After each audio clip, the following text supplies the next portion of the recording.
बरं मला हे समजत नाही, जयंतराव तुम्ही असाल, वडेट्टीवार साहेब असेल, येऊन जाऊन कुंभमेळ्यावर काय येतं? एवढा काय राग आहे तुम्हाला कुंभमेळ्याबद्दल? बरं मला हे समजत नाही, जयंतराव तुम्ही असाल, वडेट्टीवार साहेब असेल, येऊन जाऊन कुंभमेळ्यावर काय येतं? एवढा काय राग आहे तुम्हाला कुंभमेळ्याबद्दल?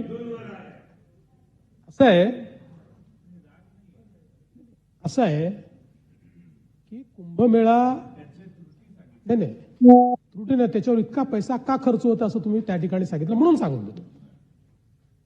कुंभमेळा हा दर 12.5 वर्षांनी येणारा हे जगातलं इनटेंजिबल हेरिटेज आहे. जगामध्ये इतक्या मोठ्या प्रमाणात कुठल्याही फेथमध्ये अशा प्रकारचा मेळावा होत नाही जो कुंभमेळा होतो. आणि म्हणून ही एक आपली इनटेंजिबल फेथ आहे.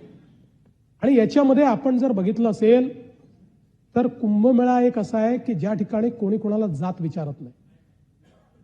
हिंदू धर्मातले वेगवेगळे जे पंथ आहेत ते सगळे पंथ त्या ठिकाणी एकत्रित येतात. सगळ्या जातीचे लोक त्या ठिकाणी एकत्रित येतात. आणि हिंदूच नाही, अलीकडच्या काळात वेगवेगळ्या धर्मीय लोक देखील त्या कुंभमेळ्यामध्ये एकत्रित येतात.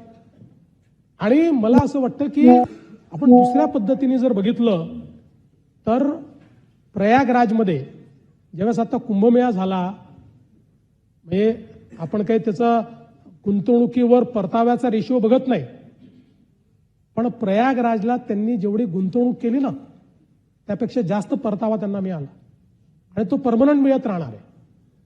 शेवटी या कुंभमेळ्यामध्ये आपण ज्या व्यवस्था करतो त्या काही कुंभमेळ्यापुरतं नाही आहेत.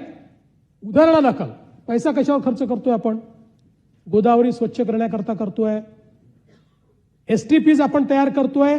गोदावरीमध्ये नाशिक आणि त्र्यंबकेश्वर आणि सगळ्या परिसरातलं एक थेंब देखील सिवेज गोदावरीत जाणार नाही, ते स्वच्छ करून देत. आता हे काय फक्त कुंभमेळ्याला याचा फायदा आहे का? पर्यावरणाकरता जे आपल्या उपाययोजना त्यातली प्रमुख उपाययोजना आहे. कुंभमेळ्याकरता आपण रस्त्यांचं रुंदीकरण करतोय, आपण रिंग रोड तयार करतोय,